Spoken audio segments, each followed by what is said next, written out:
In the winter of 1609, deep inside the fog-covered mountains of Shinano Province, an aging swordsman asked a question no one had ever answered correctly. The fire crackled inside the wooden dojo, snow pressed silently against the paper walls. The old master's voice was calm. If death walks toward you, do you step forward or do you step aside? 17-year-old Renzo answered without hesitation, "Forward, master." The old man smiled, not with approval, but with sadness. "Then you will die first." You're facing 10 battles today: work, relationships, health, purpose, and you're losing them all for the same reason the samurai of centuries ago fell on the battlefield. Your mind is everywhere except here. You're thinking about 10 enemies instead of the one in front of you. True victory comes only when you are fully present in this moment. If you want to learn how to anchor your mind, how to stay fully present in every moment, then subscribe now. Join us on this journey where ancient samurai wisdom meets modern life mastery. Hit subscribe. This is your first step, warrior. Now, let's return to the story. Chapter 1. A sharp sword, a shattered mind. Renzo had everything a young warrior could want. His cuts were clean, his stance was perfect, his body obeyed without delay.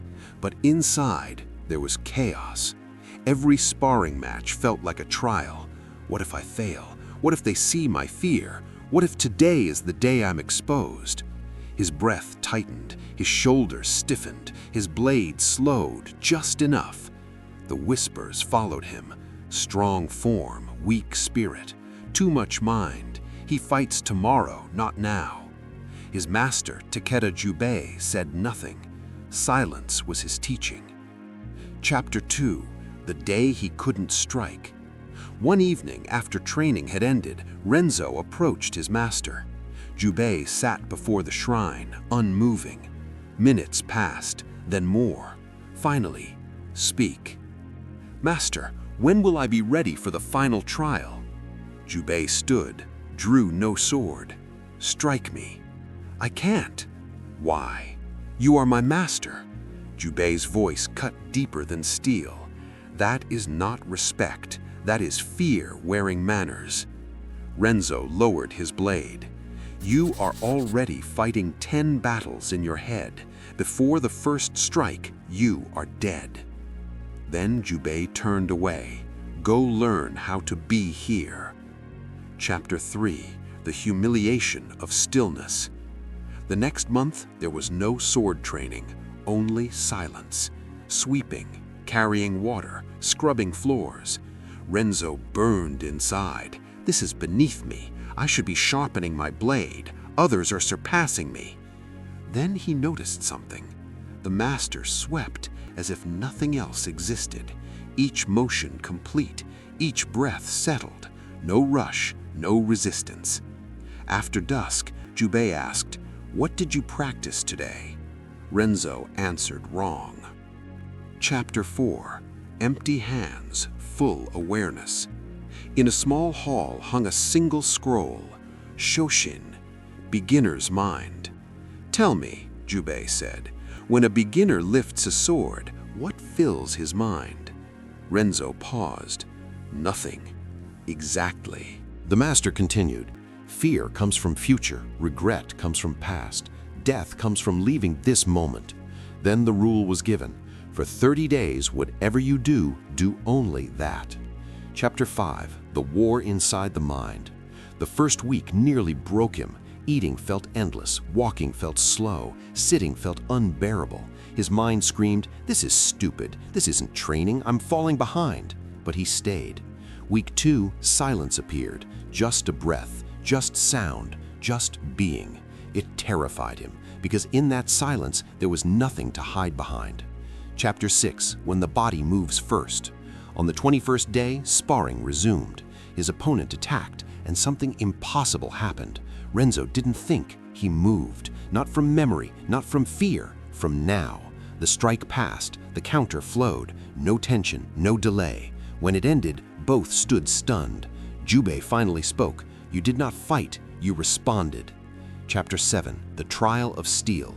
At dawn, the final test, wood versus steel.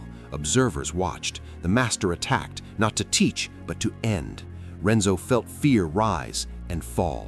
Feet grounded, breath steady. Here, only here. 3 minutes felt like eternity. Then an opening, perfect, inviting.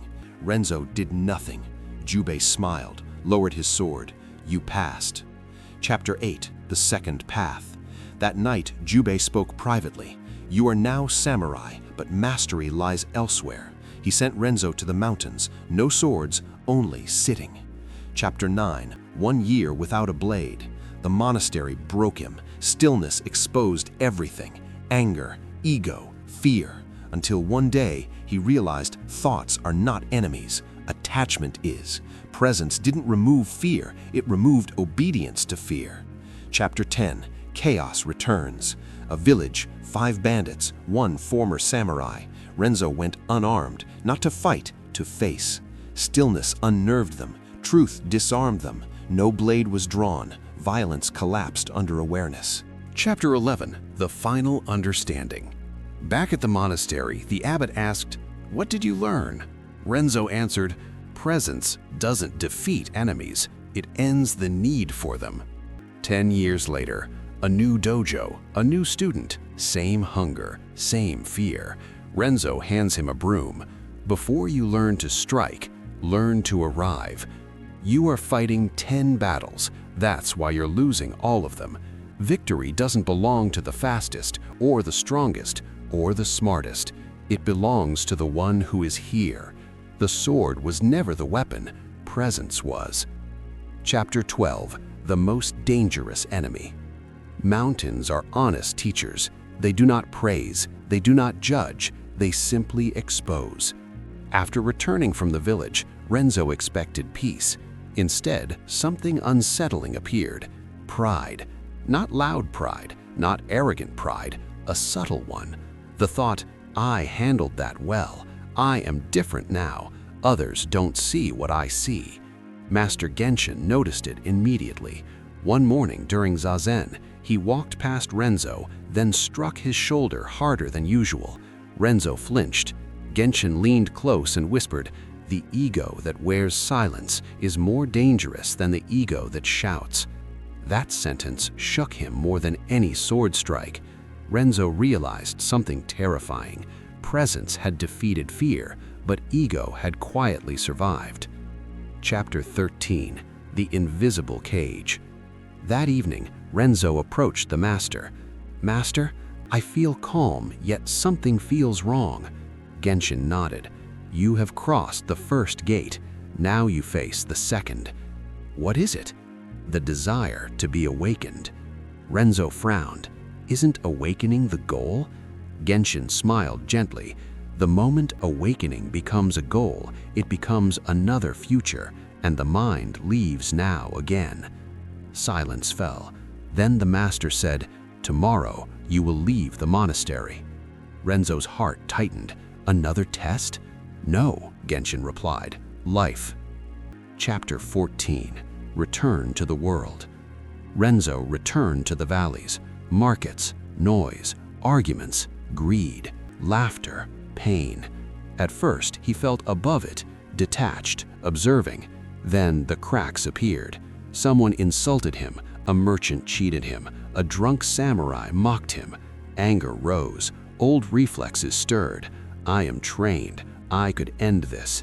He noticed it instantly. Stillness in isolation is easy. Stillness in life is mastery.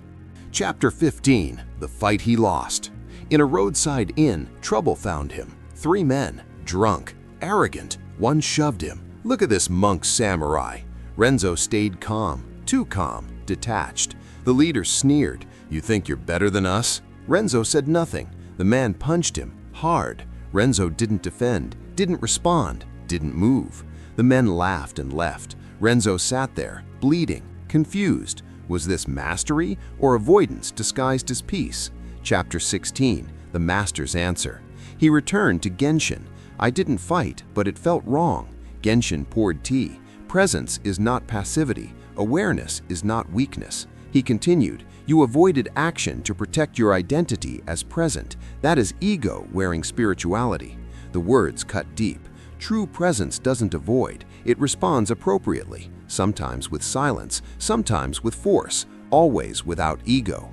Chapter 17, The Third Gate.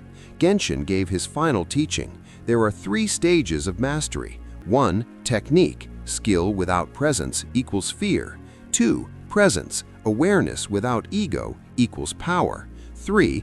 Ordinary mind, no performer equals freedom.